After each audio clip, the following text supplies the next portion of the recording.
Hello, folks, and welcome to Hello SpaceChem. I don't even know what to call this. Oh, I should turn that down a little bit. So last week I was playing and I was showing my friends some solutions to this puzzle game I had been playing called SpaceChem. SpaceChem is not a new game. In fact, it's a pretty old game from the guy who made Infiniminer. Now, for those of you who watch my Minecraft series, you might know that Infiniminer is the game that inspired Minecraft. So, big thing there. I'm just going to let this run. Don't freak out at this, okay? SpaceChem is a complicated game, but we're not going to get too upset about it at this stage because we're just going to watch it in the background. I'm going to tell you a little bit about this really cool game. SpaceChem is a puzzle game which has fake chemistry. Now, that's a little bit of a high-level description, so let's keep watching as we go and basically say there is a goal in SpaceChem, which is to make molecules. Now, it's not the full rules of chemistry, but there are some interesting rules. This is an okay solution for this puzzle, which is to make acetylene from hydrogen and carbon. So if you look on the left, over here, you will see hydrogen and carbon, and we're making acetylene. Cool enough, I think.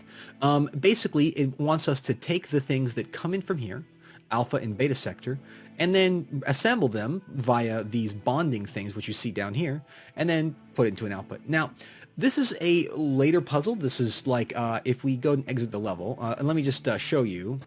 It actually, if you go like this, it goes, and it just sort of puts things together, and the red and the blue paths work together. So basically, your job is to make these red and blue paths work together. So I'm going to go ahead and just have it finish. Yep. And then it tells you how well you did versus everybody else's scores. You can even export to YouTube. There is a story that goes along with it, although I won't spoil it. You could read that one, but I wouldn't recommend it. And there's also just training you can do. There's all sorts of interesting things. I'm still actually going through the training, so I don't know the full thing about it. But let's go ahead and exit this level and go back to the first one. And I'll show you like a really basic solution. So basically, no, we'll go next.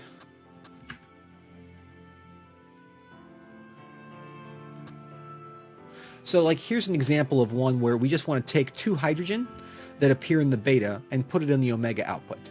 So what we did was we made a little thing here and did it like this. Let's just watch it go.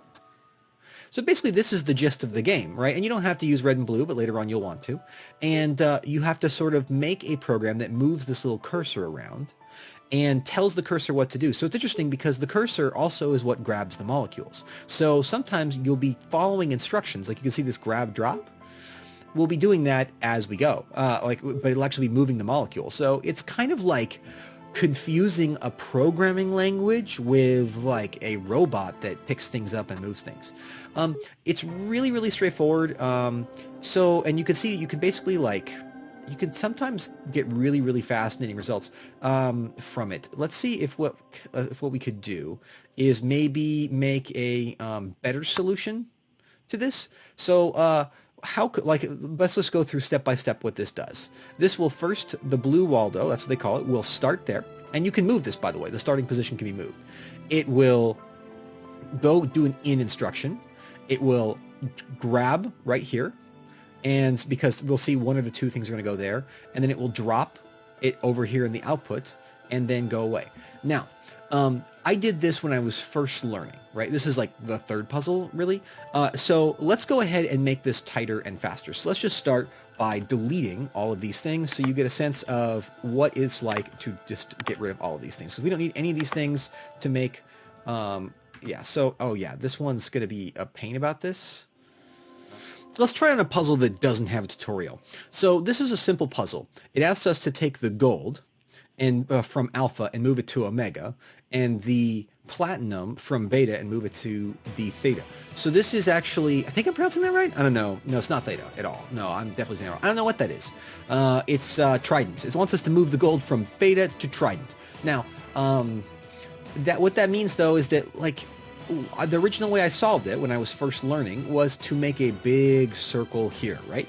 In part because I didn't know you could move the starts. So let's go ahead and make this faster, just to show you how this game works, why it's so cool. So let's go like this, and you can right click, right? And then we're going to switch over So this is a much smaller loop. Now this doesn't solve the blue Waldo, but the first trick of this that you have to know in SpaceChem, this is like one of the first little tricks, and that works right, is that if two molecules collide, it is a failure. So we have to be a little bit careful here. But fortunately, it's actually shouldn't be too bad for us, I think, because we shouldn't see too much crossover. Let's switch over to the blue layer, and let's see what we can do. We can also always remember we can move the start and change what it does to save us a lot of time. And in this case, I think we can move this down. All right, there. I think I've got it working. I actually decided it might be possible, if you're really clever and better at this game than I am, to let you save a little bit more time. But so this one just basically has smaller circles than my first solution, because when I wrote my first solution, I didn't know that you could move the starting points. That actually makes things a lot easier. So now you'll see it's kind of fun. They kind of like start to overlap, and they sort of just process, but they don't ever quite cross over because they're both empty. When they, well, at least one of them is empty over in this spot, so they never have any reason to cross over. We might even be able to trick it and make save a little bit of time here if we were to go like this, stop it, like so, and move this up one, and then move this one up. That might even make it faster. Let's see. Yeah, and check that out.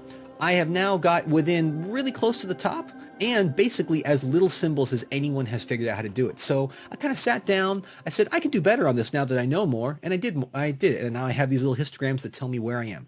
There are some people who seem to have figured it out earlier, but it doesn't seem like that many. It seems like I'm pretty far ahead of the curve, so I may be done with that for now. But I feel really good about that. And that is SpaceChem. It's a simple game. There is more to it.